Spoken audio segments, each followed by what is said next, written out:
They are grown in different parts of India like Punjab, Gujarat, Andhra Pradesh, Tamil Nadu, Kerala and Karnataka. ये जो है भारत के जो विभिन्न हिस्से हैं जैसे कि पंजाब, गुजरात, आंध्र प्रदेश, तमिलनाडु, केरला और कर्नाटका में ग्रो की जाती हैं। Tea and coffee are important beverage crops also grown in our country.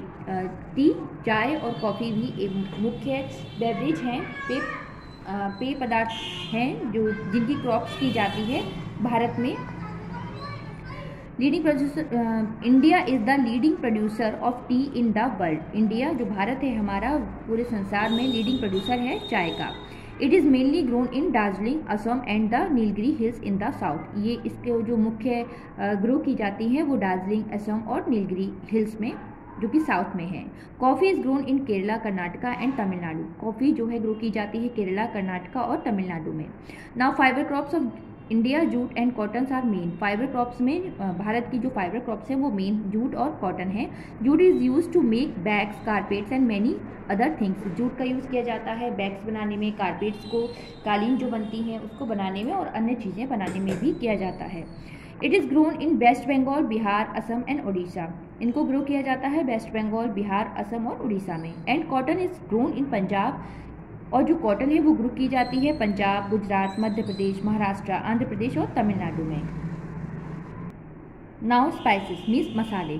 Spices include cardamom, clove, black pepper, chillies, cinnamon, nutmeg etc। जो मसाले होते हैं जैसे कि इलायची, क्लोव, लौंग, पेपर, ब्लैक पेपर, काली मिर्च आदि जो है वो भी ग्रो किए जाते हैं। To add taste and flavour in our food, हमारे जो भोजन में टेस्ट और फ्लेवर के लिए। They are grown in Kerala and Karnataka which receive heavy rainfall. ये ग्रो किए जाते हैं केरला और कर्नाटका में जहाँ पर हैवी रेनफॉल वर्षा होती है। Fruits and vegetable are grown in nearly every parts of India. Fruits और वेजिटेबल जो फल हैं और सब्जियां हैं वो भारत के लगभग हर हिस्से में ग्रो किए जाते हैं। Apples are grown in Himachal Pradesh. Apple जो सेब है वो हिमाचल प्रदेश में ग्रो होता है। And Jammu and Kashmir. Mango are grown in Uttar Pradesh. Mango Uttar Pradesh में ग्रो होता है, वेस्ट बंगाल और बिहार में भी। Now agriculture development. A lots of changes occurred in agriculture sector over a period of time which gave growth and development to the agriculture। एक बहुत ज़्यादा जो चेंजेस हुए हमारी कृषि में एक लंबे समय से, वो ग्रोथ के लिए और डेवलपमेंट के लिए कृषि में। इन ancient time farmers plug field with animals and simple tools, everything was done manually. जो प्राचीन समय में जो फार्मर्स थे, किसान होते थे, वो जो खेतों को प्लग करते थे एनिमल्स की हेल्प से और सिंपल जो टूल्स होते थे उसके द्वारा। Nowadays many modern machines and techniques are used by farmers and India has made a great progress in this field. लेकिन आज के जो समय में कई मॉडर्न टेक्निक्स हैं, मशीन्स हैं जिनको यूज़ किया जाता है फार्मर्स के द्वारा अपनी कृषि को और अच्छा बनाने के लिए। The government has been bringing out various schemes to provide education, better facilities and equipment to farmers so that they might use better scientific method of farming in increase the total agriculture production of the country।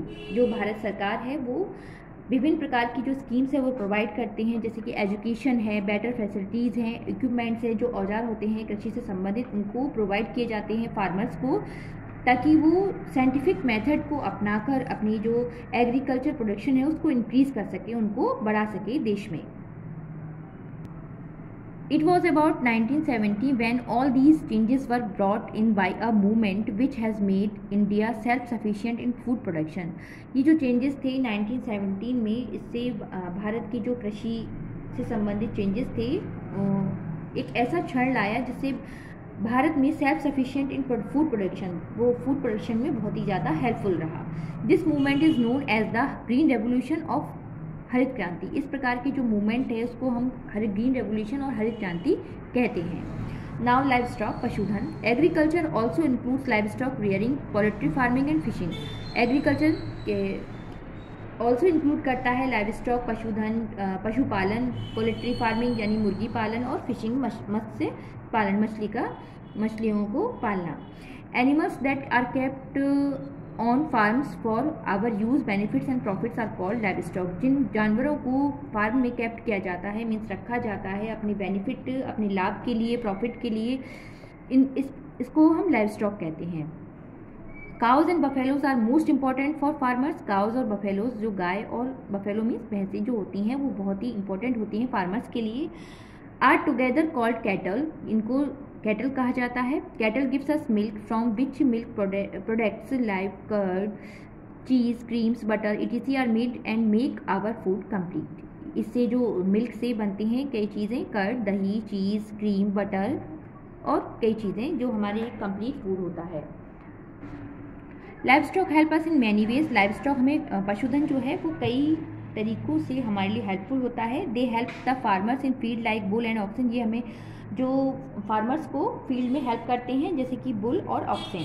Sheep provide us wool, sheep हमें wool प्रदान करती है, ऊन देती है। Camel are very useful to carry loads of peoples in desert areas. Camels जो ऊँट होते हैं वो डिजर्ट एरिया जो होते हैं, जहाँ रेगिस्तानी क्षेत्र, जहाँ पर लोड्स को, बोझे को उठाने के लिए यूजफुल होते हैं। Now fishery also provide us food and source of income. Fishery जो मछली पालन है वो भी फूड प्रोवाइड करता है और ये भी एक सोर्स ऑफ इनकम है, मीन्स आय का एक साधन है।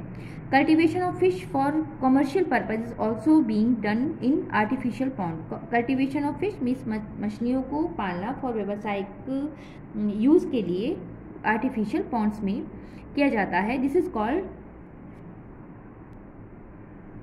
Pisciculture, means matsya palan. Animals waste like cow ducts in also used in blaze to produce biogas which is renewable and cheap source of energy. Animals के जो वेस्टेज होते हैं, जैसे काऊ का जो डक्स होते हैं, इनको गांव में बायोगैस प्रोड्यूस करने के लिए यूज़ किया जाता है, जो कि एक रिन्यूएबल एंड चीप सोर्स है एनर्जी की। In village farmers occupy themselves in both agriculture and as well as in animal rearing simultaneously. जो गांव हैं वहाँ पे फार्मर्स, जो किसान हैं, वो दोनों कृषि क्षेत्र में और पशुपालन में इन्वॉल्व हैं। This system of occupation is known as mixed farming. इस प्रकार के जो ऑक्यूपेशन है इसको मिक्स्ड फार्मिंग कहा जाता है, मीन्स कृषि भी करना और पशुपालन भी करना। Animals are always useful and friendly to us. Animals जानवर होते हैं, वो हमेशा हमारे लिए उपयोगी और फ्रेंडली होते हैं। They serve us from birth till death. ये हमें सर्व करते हैं बर्थ से लेकर डेथ तक, मीन्स जीवन से लेकर मृत्यु तक। They are our true wealth. They have been helpful to us always and for ever since early times. We should take care of them and always be kind to them. ये हमें help करते हैं कई चीज़ों में और हमें इनकी टेक केयर, देखभाल करनी चाहिए और हमें इनके प्रति दयालु होना चाहिए। So I hope you all have understand this chapter. Keep practice. Thank you.